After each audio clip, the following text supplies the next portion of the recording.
sometime between 2002 and 2005. On Habbo.co.uk, there's a promotion going on with Nokia and Orange Mobile. Employees from both companies have access to an unlimited company account that allows them to buy Habbo credits at us for a cut rate, and then charge them back to the company. The idea behind it was so that Nokia and the Orange staff were able to buy furniture items for the promotional events that we were doing in-game with them. An employee from one of the two companies was withdrawing large amounts of credits, as much as 10,000 coins at a time, from the company account, which tallies up to quite a bit of money.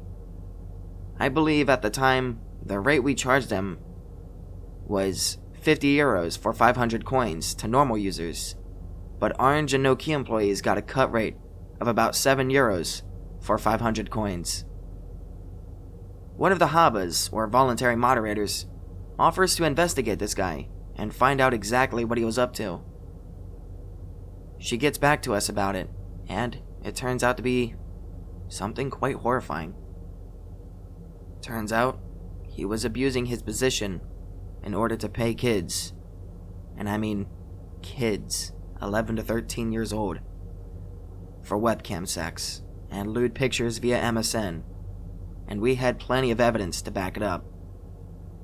She managed to create another account, pose as a 12-year-old, and convince this guy to reveal himself for what he was, a fucking nunce.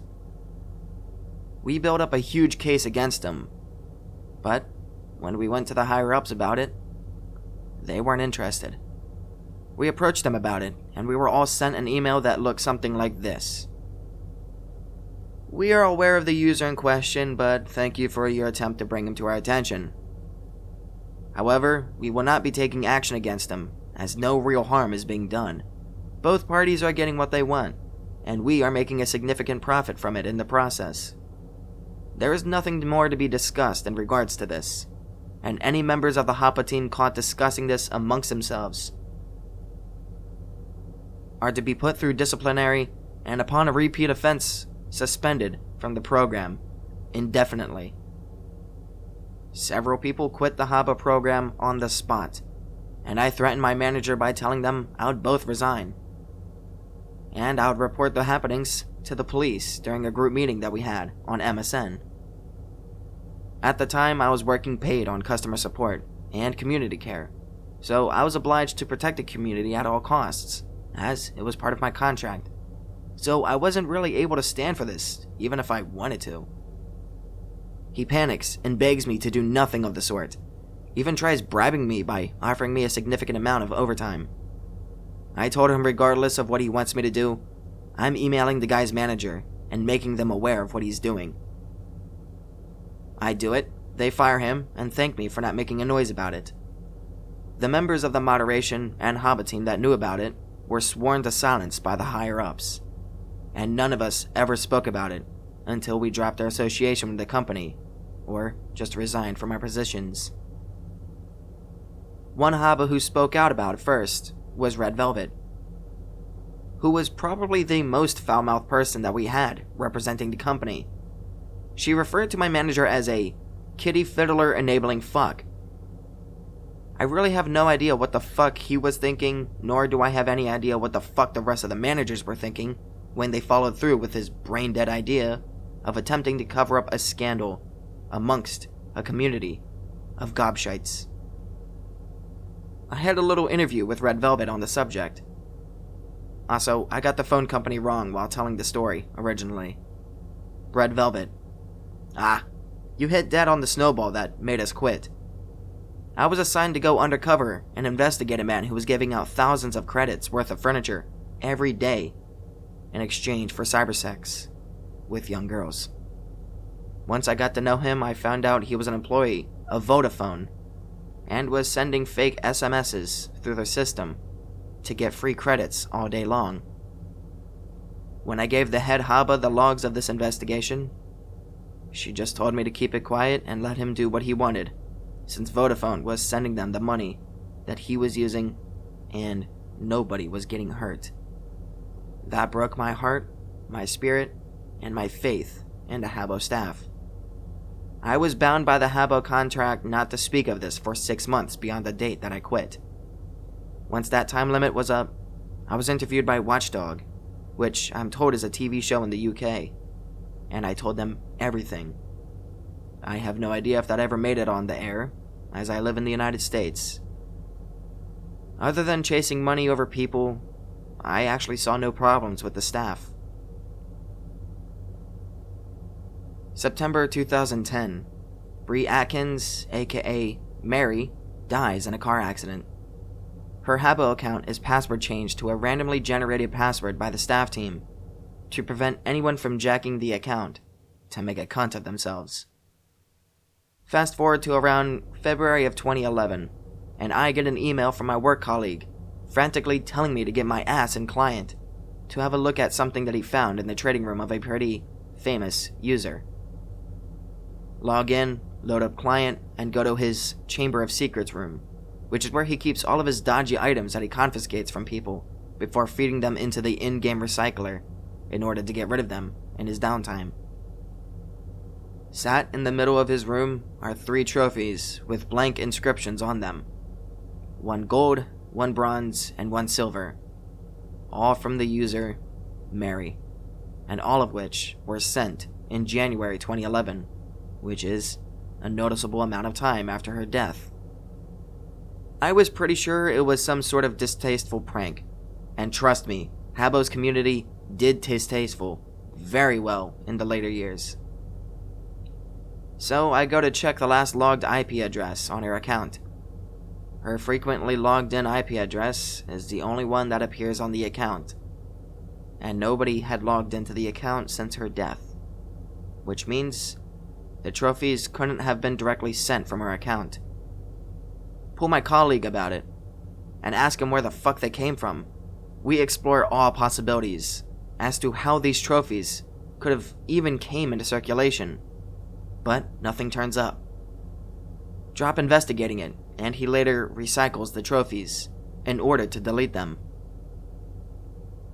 Several other trophies from Mary showed up in-game in her friends' inventories, but we usually managed to grab them before anyone got chance to see them. The incident was officially noted as an unknown bug, and nothing more was done about it. As far as I know, the entire moderation team were aware of these trophies existing, and one regular user, who also used to be a moderator, was aware of it as well.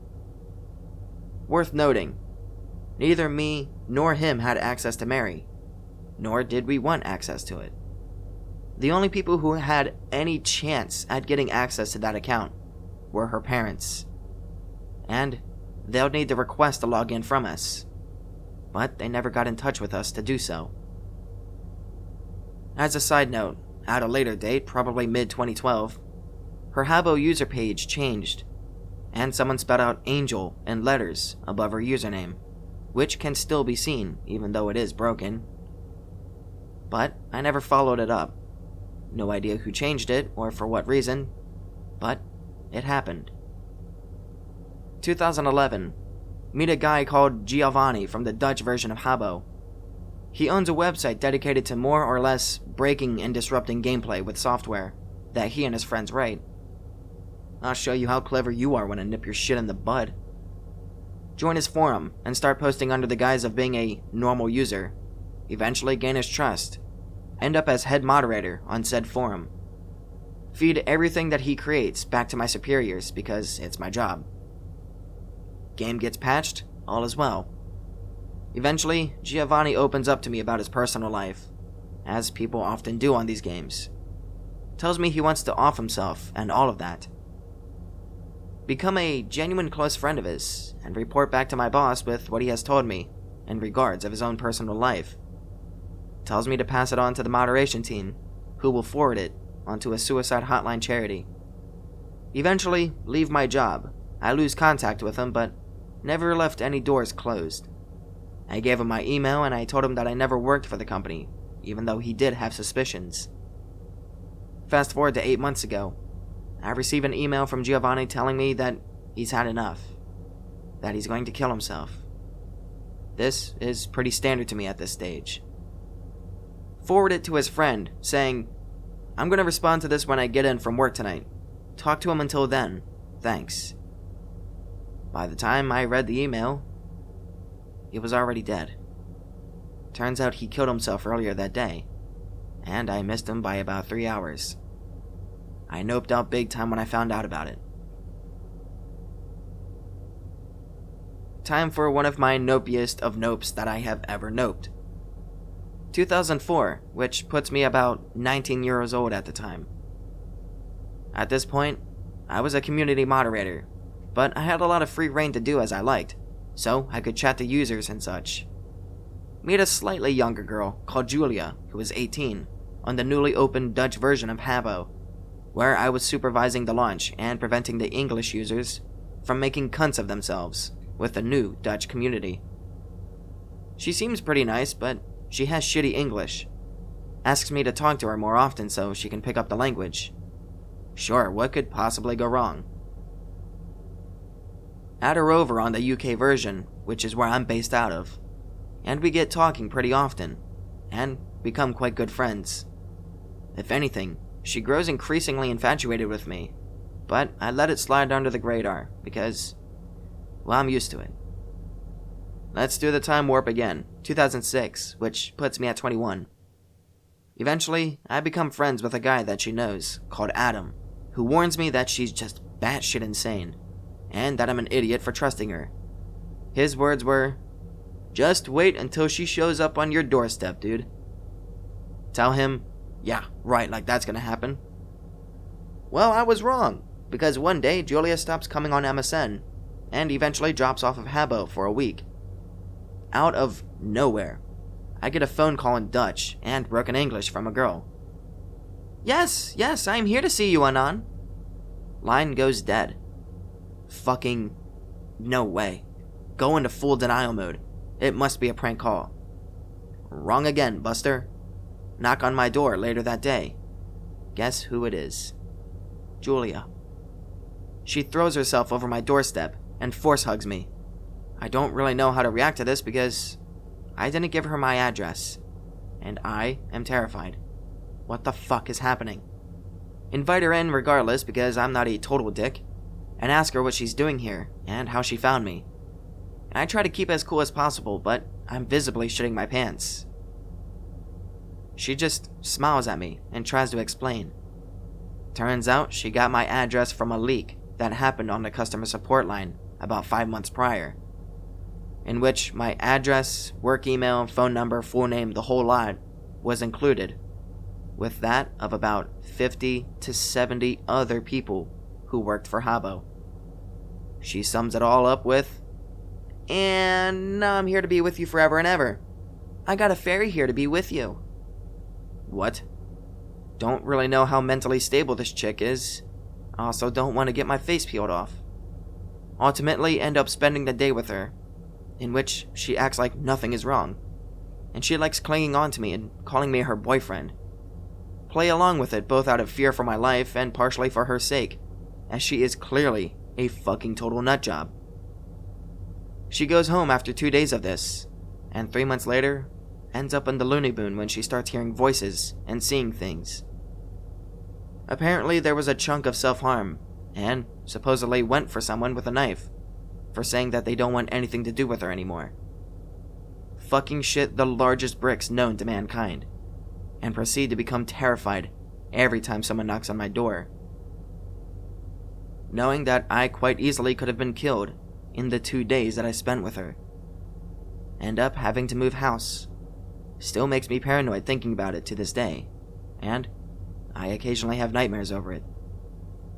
Thank God I am no longer at that address. 2007. 22 years old. Main bases of operations at this point in time are Habbo UK and Habbo USA. Going about my business in client, hosting an event on the US hotel, standing in for the site manager who was on vacation at that point in time. One of the on-duty moderators calls me over from my desk with a worried look on his face. "Anon, what should I do about this?" Guy pulls up the chat logs from a room that he was monitoring in spectator view. "Huh, looks like a high-ranking staff member who I shall call Colin has been talking to a random girl in a room. That's weird. He's not even supposed to be on shift. He's not at the office today. What's he doing online? Don't know, but read his chat log. Read through it, and it consists of him calling some girl that none of us have ever heard of. Everything from the love of his life to a dirty little slut. All the while threatening to out her for what she's been up to her parents, unless she stayed with him. For fuck's sakes, Colin, what the fuck are you doing, you stupid cunt?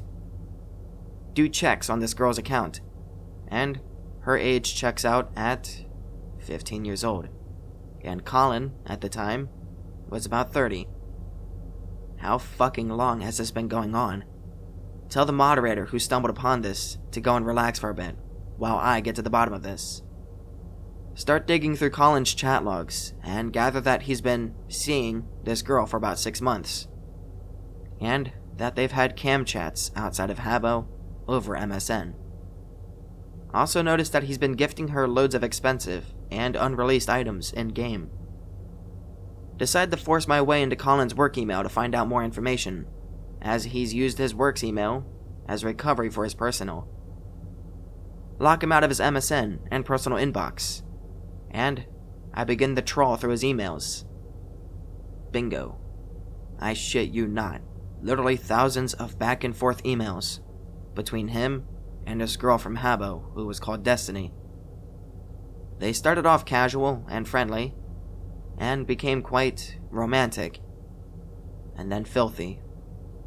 And then the nudes came in, and then the videos, then the arguments, and then finally it ended with about 50 back and forths of him threatening her with nude pictures of herself, and a list of her information, including her bank details, address, phone number, etc., while she begs him not to, and sends him more nudes at his request in order to keep him from outing her. Feel fucking sick to my stomach. Release his email back to him after I take backups of everything, and he doesn't know I've been into it. He just plays it off as, must have just bugged itself up, I'm back in now. Resist the urge to break his nose when he comes back into work the next morning. Keep an eye on him in client for a further 2 weeks after informing a company director about what's going on. Suddenly, Colin puts holidays in at work, and before he clocks off and leaves the office, he sends Destiny a message in Habbo saying, "See you there. Remember to bring it with you. I'll be about 2 hours." She does not get a chance to respond. Luckily, I was on duty, and I leaped on it the second that he sent it. Oh no, you fucking don't. Literally jumped out of my chair and ran out of the office after him and put my hand on his shoulder. "Cole, before you go, the director wants to talk to you." "I have somewhere to be. Can I do this later?" "No, you can't. It'll only take 5 minutes." "Fine." Police are called in. I hand in all of the evidence that I've gathered against him, and the whole thing was, very quietly, dealt with between me, the mod, a company director, and the police, all in the privacy of said director's office. Colin got fired on the spot. His account got debadged and banned. His work email was seized, his phone was seized, his personal email was seized, his computer was seized. The police took everything. The girl's parents were informed, and I believe they got their daughter to press charges against him for harassment, stalking, and amongst a whole pile of other things. An email was sent on to myself and everyone else who was in the office the day that Colin was let out, telling us all it was totally unrelated to anything regarding Habbo. And, well, nobody believed it. As a side note, one of the female moderators I worked with spat at him as he was led out of the office by the police, and the only thing said to her was, "Enough," by one of the officers who came to pick him up. She just shook her head and went back to work, after muttering something to herself. We never saw him again after that, and word has it, he did some time for his sins. I'm just glad I managed to put a stop to it before he fucking hurt someone. I used to roleplay on Habbo. I met some creepy people there. This one guy used to be obsessed with one of the girls in our roleplay group, and I mean, obsessed. I can't remember her name myself, but I think it was something like Caitlin. The only things he ever asked was, "Where's Caitlin? When's Caitlin getting on? Caitlin, Caitlin, Caitlin." Eventually, we'd all made a room on MSN, and this dude continued with the fuckery. We removed him from the chat and didn't mess about with him. I hung around this group for about 6 months longer, and he still attempted to get in contact with us. More specifically, with Caitlin. I went inactive. I came back a year and a half later and I scrolled through my old friends list. A lot of our group was also inactive, but 3 people including Caitlin were still active. They just last logged in yesterday. Oh, cool, I thought, and I eventually met them. We messed about, spoke for a while, and turns out this dude was still trying to talk to Caitlin. Almost 2 years of him stalking a girl on Habbo. Here's a short one just to fill in while I'm at work. 2005. Jeff Wise goes on a shooting spree at Red Lake Senior High School. The media goes nuts and discovers he was an active user on Newgrounds and a few other popular websites at the time. Everyone suddenly starts pointing the finger at the internet, mainly Newgrounds, claiming people online egged him on to do it. Police start poking around looking for more of his social media accounts and the like. 2 days after the shooting, my manager pulls me aside and asks for a quiet word with me in private. He's a total bro, so I don't mind. "Anand, do you mind me doing a favor and wiping said user from the database on blank.com? I don't have enough access to the housekeeping to do that." "You do now. Consider it an unofficial promotion, so get it done for me." "Sure, and thanks, but can I ask why? Isn't deleting someone a bit, excessive?" "You know how the media has been looking around for that Red Lake shooter?" "Yeah." He just gives me a look. "Fuck off, no way. Let's keep damage to a minimum, yes?" "Sure, man, I'll get it done. Fucking hell." Wipe it, and we never get any hassle about it. Later that year, I ended up getting promoted genuinely by the same manager. Apparently, the only people who were aware of his presence on Habbo were his friends, who didn't even know who he was. Also myself and another member of the community staff, who I think discovered his account in the first place, plus my manager and 1 or 2 of the USA mods knew about him as well. Log into Habbo for the first time in years. Go to the My Rooms tab to check out my old room. Notice there's a green indicator, meaning that someone is currently in my room. What the fuck? I deleted all my friends on Habbo years before when I quit, so it wasn't possible that anyone knew that I was online. Quickly go in my room. There's just a bald, pale person dressed in all white, sitting on my sofa. I stare at them in complete silence. Finally ask, "Who are you?" No response. Try again. "Hello? Why are you here?" They reply, smiley face. A fucking smiley. That's it. They instantly disappear from my room. What are the odds that a person randomly stumbles upon my old-ass room that hadn't been visited by anyone in years, right at the same time that I decide to log in? It unsettled me. I'm sure there's an explanation, but again, the timing was just really creepy and almost beyond the realm of coincidence.